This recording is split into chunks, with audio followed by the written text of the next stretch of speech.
Today in this video we'll be talking about the axillary artery, its branches and its relations. This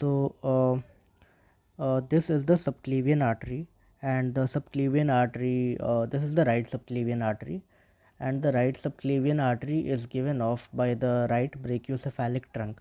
Now as soon as the subclavian artery crosses the first rib, this is the first rib. As soon as the subclavian artery crosses the first rib, it comes to be known as axillary artery. This up to here uh, is the subclavian artery, and as soon as it comes to lie over the first rib, it comes to be known as axillary artery. Now the axillary artery has three parts. So this muscle over here is the pectoralis minor muscle. So I'll zoom out so that you can see the pectoralis minor muscle. So this muscle over here is the pectoralis minor muscle, and the part of the axillary artery that lies medial to it, that lies medial to pectoralis minor, is known as the first part. The part which lies underneath the pectoralis minor muscle, that is over here, this is the second part, and the part of axillary artery that lies lateral to pectoralis minor is known as the third part. Now the first part gives one branch, which you can see over here. The second part, which is hidden, gives off two branches, and the third part gives off three branches. So first part gives off one branch, second part gives off two branches, and the third part gives off three branches. Now we will see the branches, and then we will come to relations.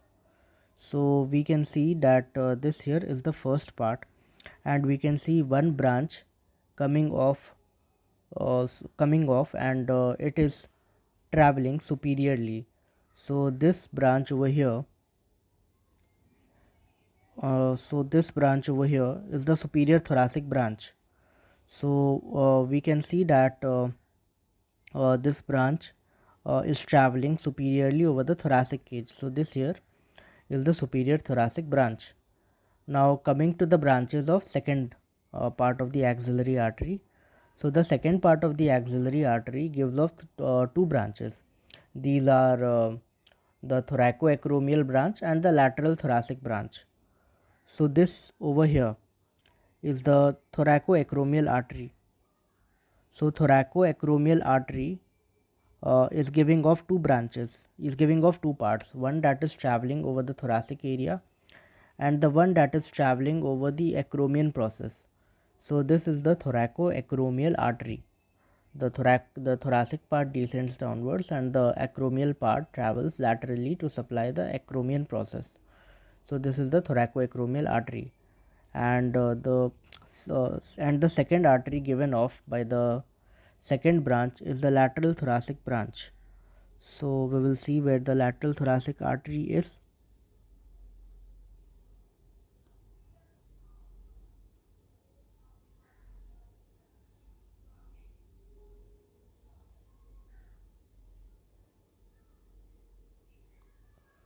So we can see this artery, which is descending over the lateral part of the thoracic cavity. So this artery is the lateral thoracic artery, and I'll try to show its origin.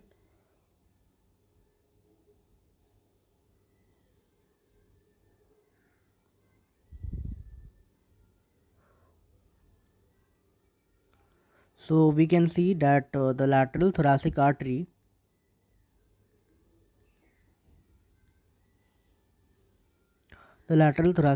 is taking origin from over here, and it is descending downwards and supplying the lateral part of the thoracic cavity.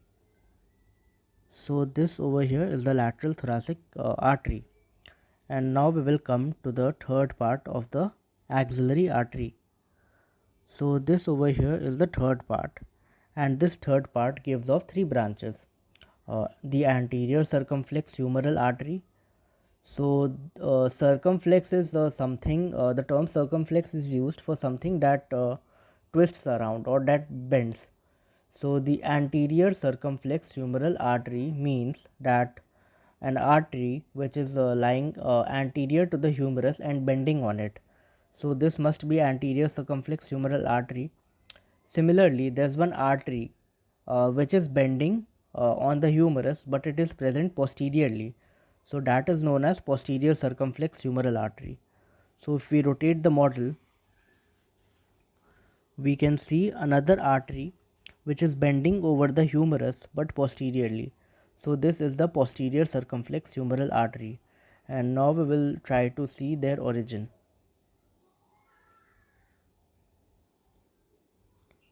So this is the anterior circumflex humeral artery, and we can see it arising from the axillary artery at this point. This is the posterior circumflex humeral artery, and we can see that the blue shaded part, that is the origin of the posterior circumflex humeral artery from the axillary artery over here. And now we will try to trace the third part of the axillary artery, third part of the third branch of the third part of axillary artery, that is the subscapular artery. So this over here is the subscapular artery, and the subscapular artery is called so because it lies beneath the subscapularis muscle. So this is the not beneath, it lies in front of the subscapularis muscle. So this here is the subscapularis artery given off by the axillary artery. And now I'll remove the axillary vein so that you can get a clearer view of the subscapular artery. So this here is the axillary vein, and I have removed the axillary vein, and now I'll again mark the subscapular artery. So this here is the subscapular artery.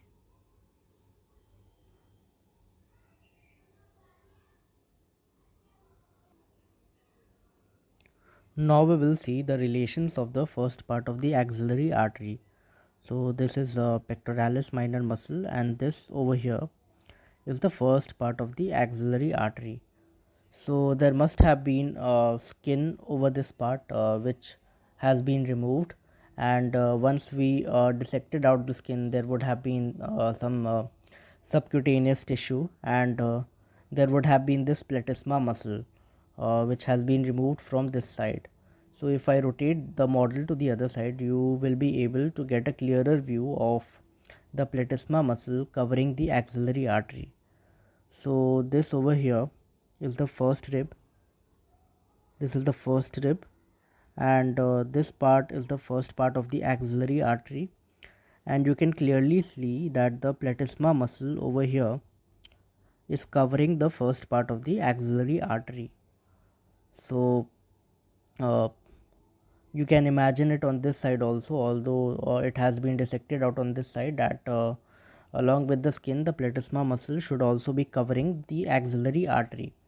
And now we can see that there are some nerves. So you can see these nerves which are covering the clavicle, which are supplying the skin over the clavicle, and they are coming from above, so hence appropriately called the supraclavicular nerves. So the supraclavicular nerve over here, so this here is the supraclavicular nerve. So the supraclavicular nerve is also covering the first part of axillary artery, and then we can see that there is this axillary vein in front of the axillary artery, and then we can also see that this thoracoacromial branch. So this is the thoracoacromial branch, so it is also lying in front of the axillary artery. So this was the axillary artery, and this is the thoracoacromial branch, the thoracic branch and the acromial branch. So the thoracoacromial branch is also lying in front of the axillary artery, and then posteriorly we can see these nerves in yellow. So these are actually the lateral cord and the posterior cord of the brachial plexus. So these are forming the posterior relations of the first part of axillary artery. And now we will see the relations of second part of axillary artery.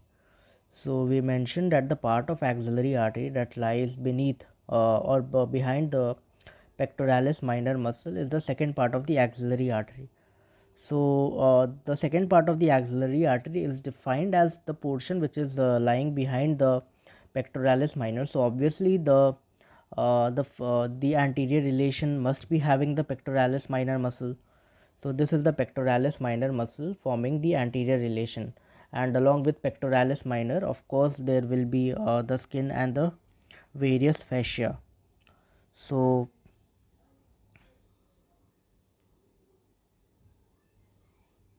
and now seeing the other relations. So this is the coracoid process of the scapula, and we can see one muscle attaching to the coracoid process. Actually there are two muscles. I will rotate the model so you can see both the muscles. So first is this muscle and the second is this muscle, which are originating from the coracoid process. So one is the short head of biceps brachii muscle and the second is the coracobrachialis muscle. So the short head of biceps brachii and the coracobrachialis forms the lateral boundary of the second part of axillary artery. So this is the second part, and we can see that they are present laterally to the second part of axillary artery, and posteriorly there will be the posterior cord of the brachial plexus, and along with that lateral and medial cord also form its relation.